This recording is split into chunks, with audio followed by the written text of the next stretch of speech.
Namaskar, I am Dr. Manaan Gandhi, MD in Ayurveda, and today I just want to talk about a topic that is, a lot of people ask me this, and it's about digestion. There's so much information about digestion going on, the prebiotics, the probiotics, what you need to have, what you don't need to have, and every Tom, Dick and Harry has an opinion on it. I feel let's just break it down a little. Let me just give you one very simple point, and I think that point will automatically open your mind, open your horizons. It will allow you to think about digestion in a very different way, in a way that you have not thought about it. What people normally do is that they break food down into proteins, into carbohydrates, into fats, into micronutrients, macronutrients. Let's not do that. Let's try to understand that diet is a tug of war between digestion and nutrition, where digestion has to take precedence. Only if your food is digestible can you then cram in nutrition. I'll give you a very simple example. Let's take the western part of India. Let's start with, let's say, Punjab. In Punjab, you will find that people have makke di rotis, sarson da sags, aloo parathas, big parothas. It's digestible there because you're away from the equator, away from the sea. You're in a relatively cooler climate where climate goes up in very low and also it gets very hot. So in these climates, digestion by default is easier. So you can digest makke di roti, you can digest these corn rotis. But once you move a little down south to Rajasthan, you start realizing that the diet changes. Now you have the dal batis. A lot of ghee is there in your diet. Why is that? It's because you are in a very dry climate now, a very arid, a desert climate.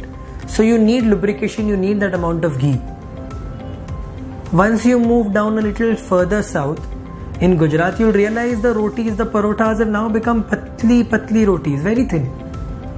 Yet they are wheat rotis, and the overtone of the food is pretty much sweet.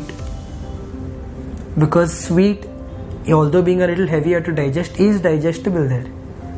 You move down south, digestion becomes a little more problematic because we're moving towards the equator. So in Maharashtra, you'll start finding that the rotis will still remain thin, but you have a spicy overtone because you need to increase the agni or the digestive fire. Even within Maharashtra, when you move down south, let's say to Kolhapur, the spice levels will increase further. Going down south, you'll realize now even wheat is not digestible well. In fact, a lot of people, let's say even in Bombay, Goa, they're not able to digest wheat very well. You go down south, now there's no wheat. It's all rice and rice products in Karnataka. You go down south even further to Kerala, now even rice is a problem to digest. You have a red color water that in Ayurveda we call Shadangapaniya, that the Keralites use along with their food in order to digest the food. Food is partially digested, fermented, digested by yeast, making it much more easier for the body. So you have to understand that the diet that is being given to a man in Punjab, let's say to lose weight, cannot be followed by a person in Mumbai. Neither can it be followed by a person in Thiruvananthapuram. Diet is completely individual specific. Also, it is region specific. While we've understood the individual specific aspects, we have not understood the region specific aspect. Another shockingly important fact is that in Ayurveda, we do not need like to like tissues for our tissues to be built. Now, what do I mean by that? For example, if I want to increase my muscle mass, I do not necessarily need to have more and more proteins to improve or to increase my muscle mass.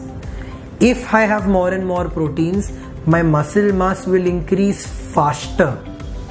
But even if I don't have too much of it and I have things that increase my rasadhatu well, rasadhatu is plasma, I'll come to that. That also will increase my muscle mass, although it will take a little longer because in Ayurveda, one tissue forms the other. and the other forms the third. So even if you take anything that forms one tissue right, that will translate into all your tissues being formed. How do I prove this and how do I explain this to you?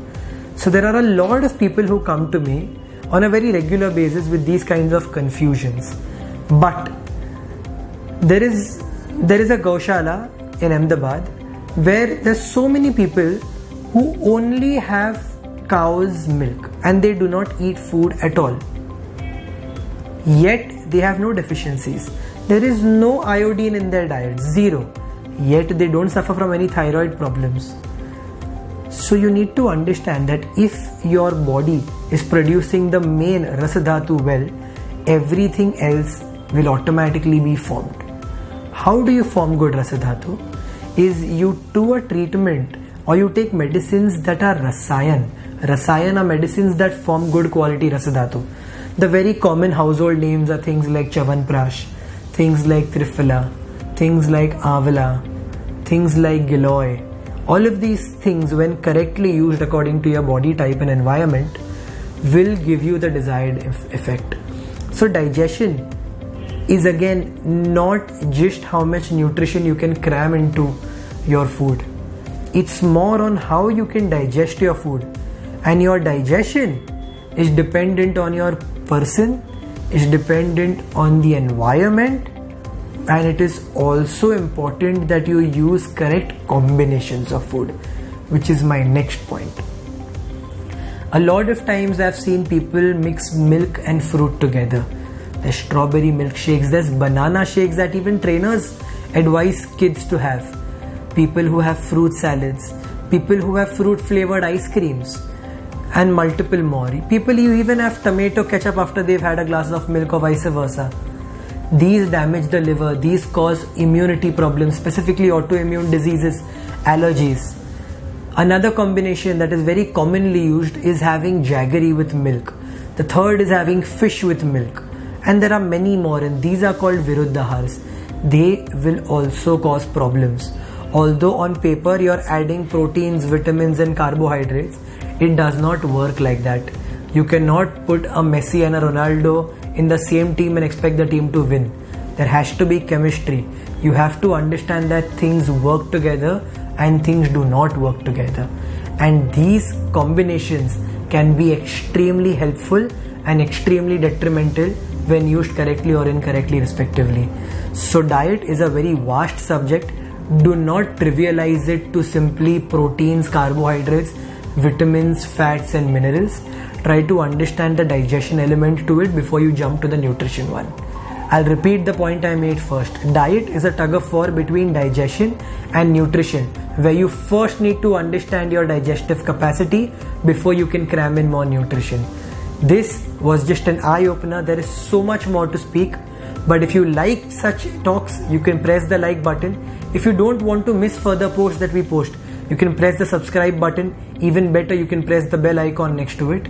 You can comment if you have any doubts. You can share this video to your family and friends. This is Dr. Manaan Gandhi signing off. Namaste.